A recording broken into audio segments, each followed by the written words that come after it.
નમસ્કાર, આપ જોઈ રહ્યા છો ગુજરાતની number 1 news channel news 18 Gujarati. Ground report સાથે હું છું સિદ્ધાર્થ ધોળકિયા. ગુજરાતના ખેડૂતોના હોશ ઉડાવી દે તેવી આગાહી નિષ્ણાંતોએ કરી છે. શિયાળોનું પહેલું માવઠું 3 દિવસ બાદ ધરતીપુત્રો માટે મુશ્કેલીરૂપ બની શકે છે. તેનાથી પણ ચોંકાવનારી વાત એ છે કે આવતા વર્ષે પણ આ માવઠું પીછો નહીં છોડે. હવામાન નિષ્ણાંતોએ ખેડૂતોને આ સ્થિતિમાં કેટલાક સૂચનો પણ કર્યા છે. હાલ હજુ વાદળછાયું વાતાવરણ બન્યું છે. 3 દિવસ બાદ સ્થિતિ બદલાઈ શકે છે.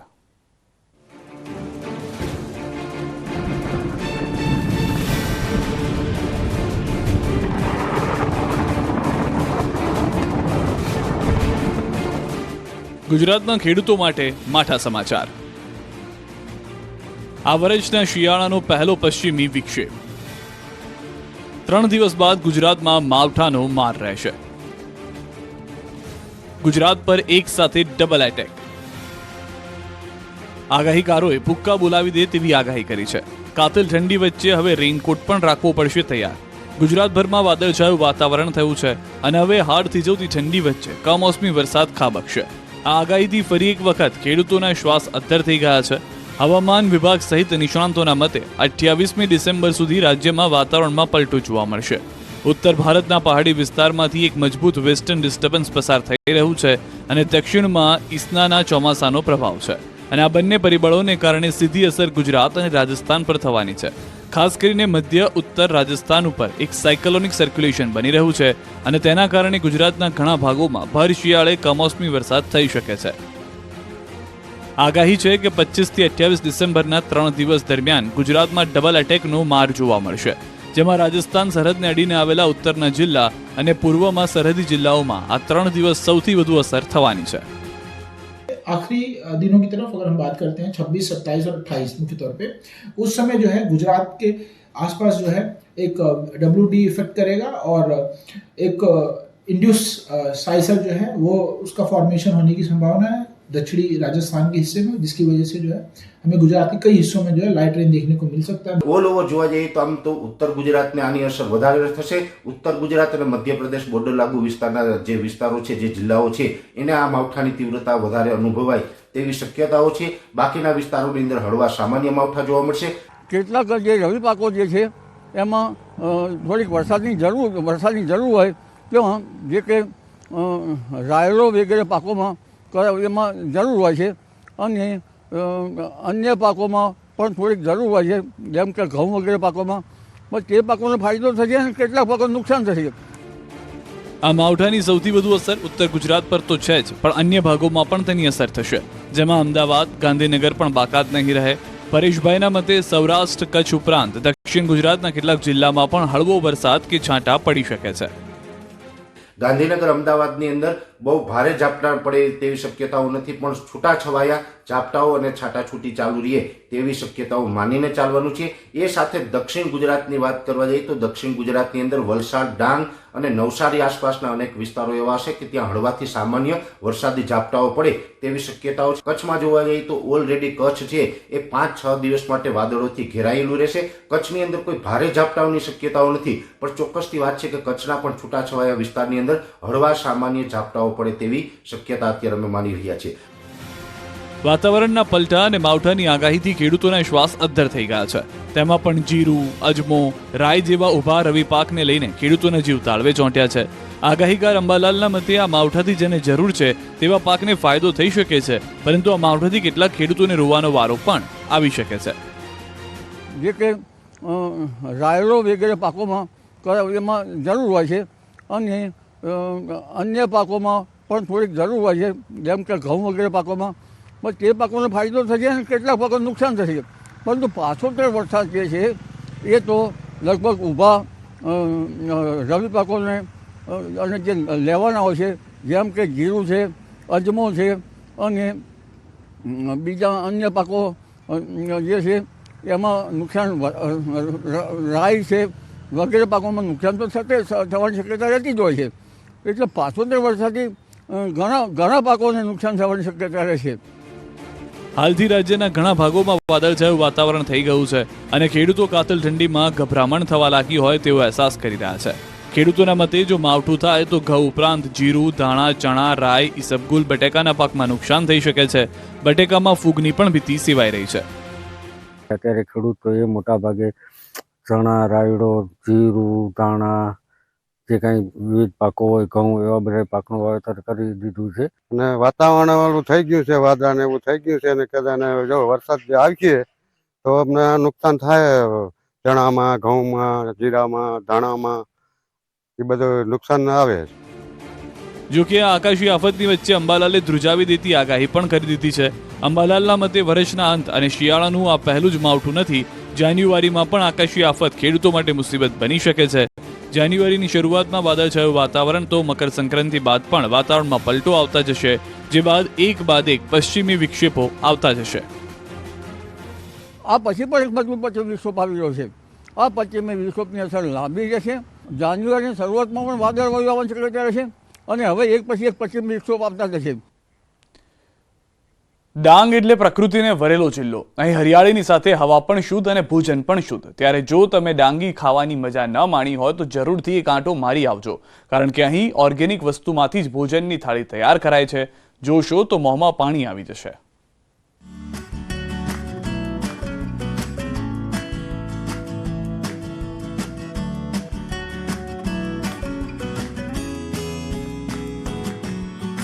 સૌંદર્ય અને ઘટાદાર વન સંપત્તિથી ઘેરાયેલ ડાંગ જિલ્લા પર કુદરતે અપાર પ્રેમ વરસાવ્યો છે. ત્યારે અહીંના આદિવાસી લોકો પણ રાસાયણિક ખાતર કે જંતુનાશક દવા વગર ખેતી કરે છે અને તેનાથી પાકતું અનાજ એટલે નાગલી, જેમાંથી પાપડ, સેવ, રોટલા બનાવવામાં આવે છે, જેની ખાસી ડિમાન્ડ રહે છે.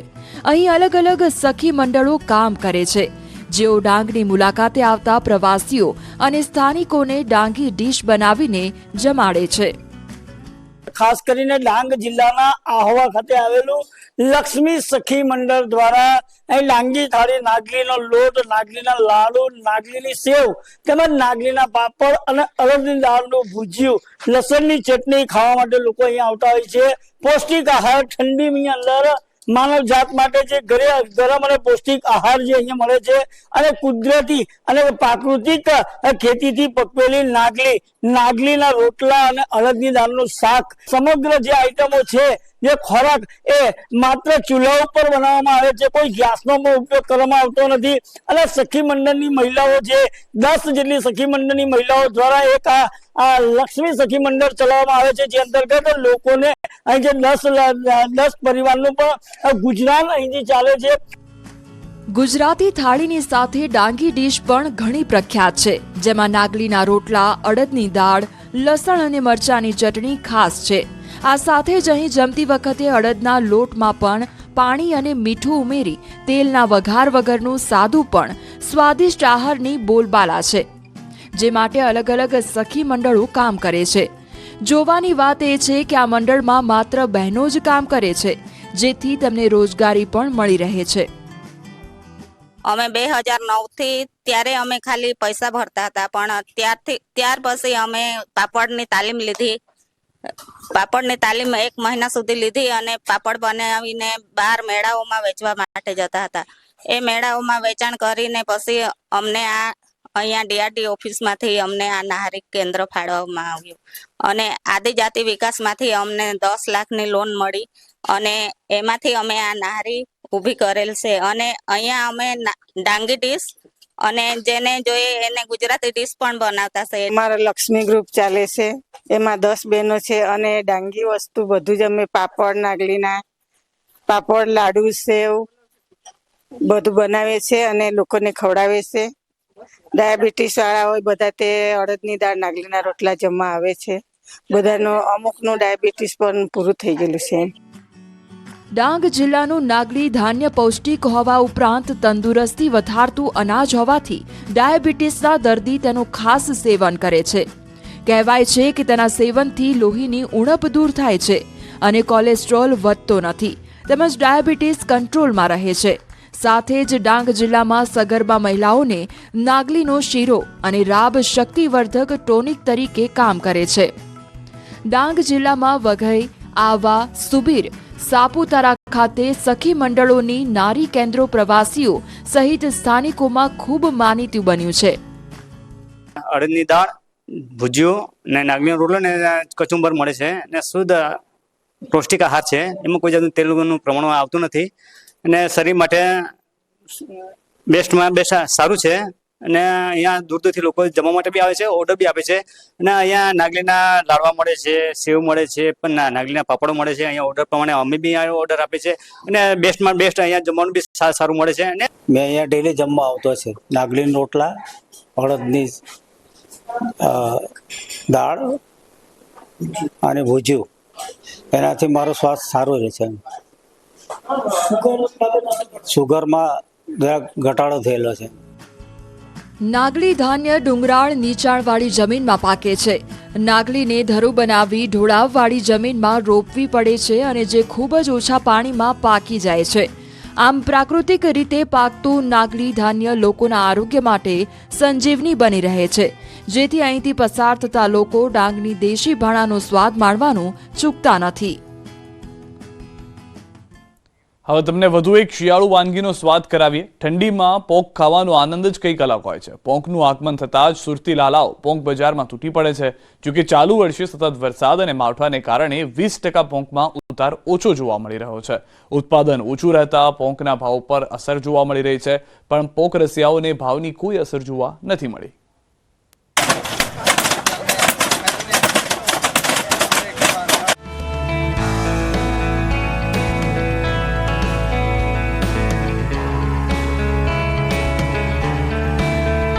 પ્રખ્યાત પૌષ્ટિક પોંક. શિયાળામાં બારડોલીમાં આ દ્રશ્ય જોવા મળે તમને થતું હશે કે આ વળી કેવી વાનગી જેને ટીપી ટીપીને બનાવવામાં આવી રહી છે. બારડોલીમાં શિયાળો જમાવટ કરે એટલે શરૂ થઈ જાય પોંક ખાવાની સિઝન. શિયાળો હોય અને બારડોલી વાસીઓ પોંક ખાધા વિના રહે તે બને જ નહીં. શિયાળામાં બારડોલીનું પોંક બજાર આવી રીતે જ ધમધમે છે. ઠૂઠવાતા શિયાળામાં પોંક બજારમાં ભીડ ન જામે તો જ નવાઈ. પોંક બજાર સ્વાદ રસિયાઓથી ઉભરાઈ રહ્યું છે. બારડોલીના ધુલિયા ચોકડી નજીક અનેક જગ્યાએ સ્પેશિયલ તૈયાર કરવામાં આવી રહ્યો છે પોંક. નવેમ્બરથી ફેબ્રુઆરીની જ સિઝન છે, ત્યારે ખાસ જુવારના પાકમાંથી તૈયાર આ પોંક મળે છે. આપણે પોંક બજારમાં આવી ગયા છે તો હવે તેના પર નજર કરી લઈએ કે આ પોંક કેવી રીતે તૈયાર થાય છે અને લોકો સુધી પહોંચે છે. કેવી રીતે તૈયાર થાય છે પોંક? આજુબાજુના 8 થી 10 કિલોમીટર સુધીના વિસ્તારમાં થતી જુવારને ભઠ્ઠા સુધી લાવવામાં આવે છે અને ત્યારબાદ તેને જુદા જુદા તૈયાર કરાયેલા ભઠ્ઠામાં શેકવામાં આવે છે. પછી શરૂ થાય છે ખરી તૈયારી. પોંક બજારમાં અનેક મજૂરો પોંકને ટીપવામાં લાગી જાય છે. એક તરફ સુમધુર સંગીત રેલાતું હોય છે, બીજી તરફ લયબદ્ધ રીતે આ સંગીતમાં તાલ પુરાવતા મજૂરો ટીપી રહ્યા છે પોંક. મોટી કાપડની થેલીમાં પોંકને એટલા માટે ટીપવામાં આવે છે કેમ કે પોંકનો એક એક દાણો છૂટો પડે અને દાણો વેડફાય નહીં. પછી પોંકના દાણાને સુપડાથી અલગ તારવીને થાય છે વેચાણ. પોંકનું વેચાણ દર વર્ષે સિઝનની શરૂઆત 500 થી 600 રૂપિયા પ્રતિ કિલોએ થતું હતું, જ્યારે આ વખતે ભાવમાં ઉછાળો આવી 800 રૂપિયાએ પ્રથમ વેચાણની શરૂઆત થઈ. પરંતુ પોંક રસિયાઓને ભાવની કોઈ અસર જોવા મળી નથી. વતન આવેલા એનઆરઆઈ પણ આ પોંકનો સ્વાદ માણવાનું ચૂકતા નથી. જેવો પોંકનો પાક આ દુકાનો પર આવે છે ખાલી થઈ જાય છે. અને અહીંયા ગાડી અમેરિકાથી અમે આવ્યા છે. અહીંથી પોંક અમારે ખાવો છે એટલે અહીંયા ગાડીથી 5 કિલો પોંક લીધો છે. આ ભાઈને પૈસા આપી દીધા છે. શું ભાવ પોંક? 800 રૂપિયા કિલો. કેવું લાગે છે? પોંક સિઝનમાં એકવાર તો ખાવો જ જોઈએ બધાએ. પોંક સિઝન એક જ વાર આવે છે. ગમે એટલો મોંઘો હોય પણ સુરતીઓ અને બારડોલી આજુબાજુના લોકો સારી રીતે ખાવા માણવામાં આવે છે. ભાઈ બારડોલીનો પોંક બહુ ફેમસ છે. અહીંયા આ નવસારી બારડોલી આવ્યો હતો વિઝિટ માટે, તો ચલો અહીંથી પોંક લઈ જાઉં ફેમિલી માટે. પણ અહીંયા જોયું તો આજે પોંકની બહુ તંગી છે કે પોંક છે જ નથી. એમ એક જ દુકાને પોંક મળે છે, બાકી બધા દુકાને પોંક ખલાસ થઈ ગયો છે. પોંકમાંથી વડા બને, પોંકમાંથી પેટીસ બને, પોંકમાંથી કોઈ અડદિયો પણ બનાવે. પોંકની તો છે અનેક વાનગીઓ. વિદેશથી આવતા લોકો સૂકો પોંક પોતાની સાથે લઈ જાય છે. શિયાળામાં માત્ર 45 દિવસ સુધી ચાલુ રહેતા આ પોંક બજારમાં પોંક રસિયાઓ વાનગીઓની જિયાફત ઉઠાવવાનું કેવી રીતે ટાળી શકે? લીંબુ મરી સેવ, લાલ તીખી સેવ, લસણ સેવ અને સાદી સેવ, એની સાથે સાથે પોંકના વડા અને પોંકની પેટીસ. એમાં પેટીસમાં અમે પોંક નાખીએ છીએ, સમોસામાં પોંક નાખીએ છીએ અને નવી નવી વેરાયટી અમે ગ્રાહકોને પીરસીએ છીએ. સામાન્ય રીતે પોંકના ઉતારના સમયે થોડા દિવસો પહેલા પડેલા કમોસમી વરસાદે પોંકની મજા બગાડી હતી. ખેડૂતોનું કહેવું છે કે તેમણે 150 વીઘામાં ખેતી કરી હતી, પણ ચાલુ વર્ષે ચોમાસાની સિઝનમાં છેલ્લે સુધી વરસાદ રહેતા અને પછી માવઠાને કારણે 120 વીઘામાં જ જુવારનો પાક ઉતર્યો. પાક એકદમ ઓછો થયો છે, એટલે પાકમાં નુકસાન છે. એના કારણે પોંકમાં અસર પડે છે. જે અમે 500 થી 700 વીઘા અમારા ગામમાં જુવાર થતી હતી, એના બદલે આ વર્ષે ખાલી 100 થી 150 વીઘા જુવારનો પાક છે. એના કારણે અમારે અસર છે, એટલે આ ભાવનો વધારો થાય છે. શું તમને ખબર છે કે ગુજરાતમાં એક એવું મંદિર આવેલું છે કે જ્યાં લોકો પ્રસાદમાં દારૂ, સિગરેટ અને ચણા ચડાવે છે? જાણીને નવાઈ લાગશે, પરંતુ આ હકીકત છે. આ અનોખું મંદિર રાજ્યના કયા ખૂણે આવેલું છે અને કેમ અહીંયા ચડાવાય છે દારૂ, સિગરેટ અને ચણાનો પ્રસાદ? શું છે આ મંદિરની મહિમા? જાણીએ ગ્રાઉન્ડ રિપોર્ટમાં.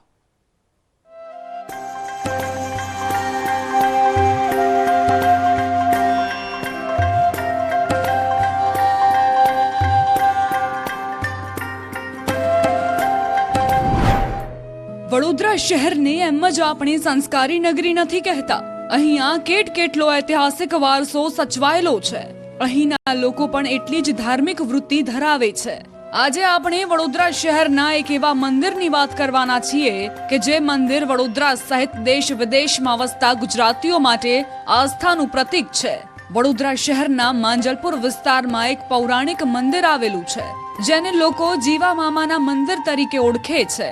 આ જીવા મામાનું મંદિર ગામની ભાગોળે છે. એની પાછળ પણ એક અદ્ભુત રહસ્ય છુપાયેલું છે, જે સાંભળીને તમે પણ આશ્ચર્યમાં મુકાઈ જશો. એક ભાઈ પોતાની બહેન માટે કઈ હદ સુધી જઈ શકે તેનો બોધપાઠ આ કહાની શીખવી જશે.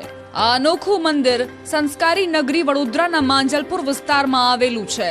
એવું કહેવાય છે કે જો તમારું કોઈ કામ ન થતું હોય અને તમે તમારા જીવનમાં ખૂબ સંઘર્ષ કરી રહ્યા છો, તો તમારે છેક વડોદરા મંદિરે જવાની જરૂર નથી. તમે ઘરે બેઠા પણ શ્રદ્ધાપૂર્વક માનતા રાખો તો પણ કામ થતા હોવાની માન્યતા છે.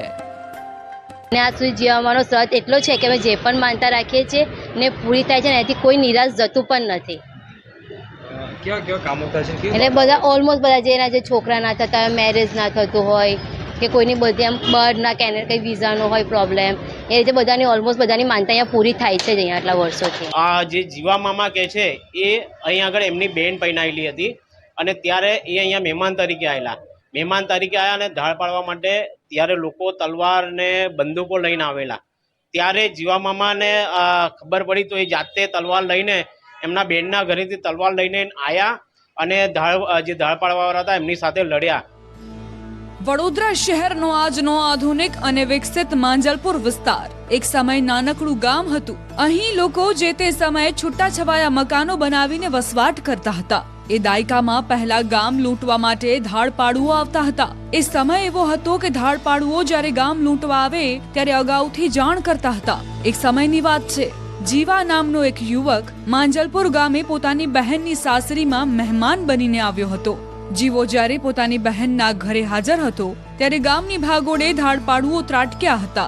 ધાડપાડુઓ ધાડ પાડવા આવે ત્યારે ગામ લૂંટે એ વાત સ્વાભાવિક છે, પરંતુ અહીં આવતા ધાડપાડુઓ લોહી સાથે રમવા ટેવાયેલા હતા.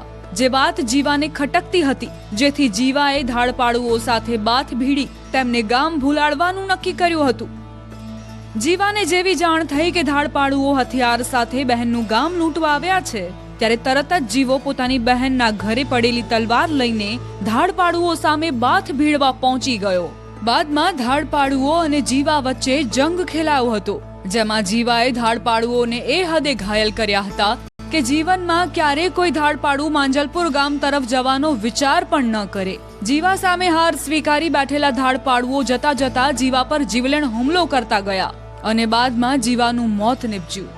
જીવાએ ધાડપાડુઓ સાથે હિંમતભેર લડાઈ લડી હતી. ત્યારબાદથી ધાડપાડુઓ ક્યારેય આ ગામમાં ફરક્યા નથી, જેથી ગામ લોકો જીવાને પોતાનો ભગવાન માનવા લાગ્યા. ગામ લોકોને થયું કે જે ભાઈએ પોતાની બહેનનું ગામ બચાવવા પોતાની કુરબાની આપી દીધી તે ચોક્કસ કોઈ દેવદૂત હશે.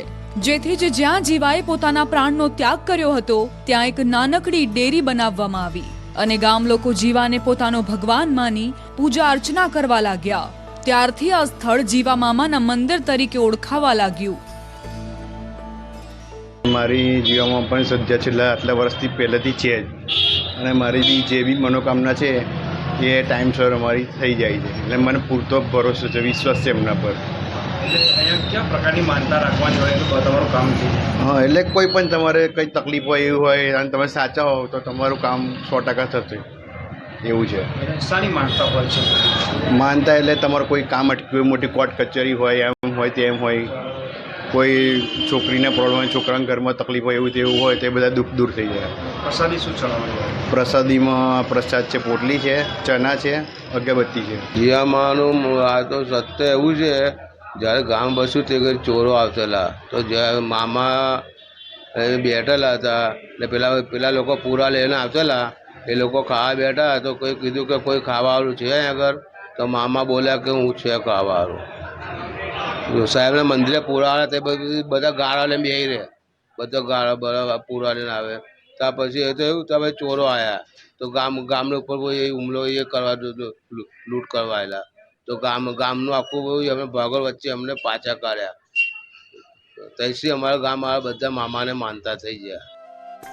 મહત્વનું છે કે જીવાને વ્યસન કરવાની ટેવ હતી. દારૂ, બીડી, ચણા, માંસ વિના જીવાનું જીવન અધૂરું હતું, જેથી અહીં આજે પણ વર્ષો જૂની માન્યતા જીવંત છે. એ વખતે ભલે માંજલપુર ગામની ભાગોળે એક નાનકડી ડેરી હોય, પરંતુ સમય જતા અહીંયા પણ વિકાસ થયો અને ગામ લોકોએ ભેગા મળી અહીંયા જીવા મામાનું એક સુંદર મંદિર બનાવ્યું. એવું કહેવાય છે કે જો તમારી કોઈ માનતા હોય તો જીવા મામાની પસંદગીની ચીજ જેમ કે દારૂ, બીડી, સિગારેટ, ચણા, માંસ અહીંયા ધરાવવામાં આવે તો લોકોના ધાર્યા કામ થાય છે. જેથી જ અહીંયા આવતા ભક્તો આજે પણ જ્યારે પોતાની માનતા પૂરી કરવા આવે અથવા તો માત્ર દર્શન કરવા આવે તો જીવા મામાને સિગારેટ, ચણા અને દારૂ ચડાવે છે. અહીંયા આવતા ભક્તો દેશી અને વિદેશી શરાબ યથાશક્તિ ધરાવે છે. અહીં એવું પણ નથી કે જો તમારે માનતા રાખવી હોય તો આ બધું ધરાવવું પડે, કેમ કે જીવા મામા સાદું જીવન જીવતા હતા. જો તમે તેમને એક નારિયેળ અને અગરબત્તી પણ અર્પણ કરો તો પણ તેઓ લોકોના ધાર્યા કામ કરી આપતા હોવાની માન્યતા છે. હાર્દિક દીક્ષિત, ન્યૂઝ 18 ગુજરાતી, વડોદરા.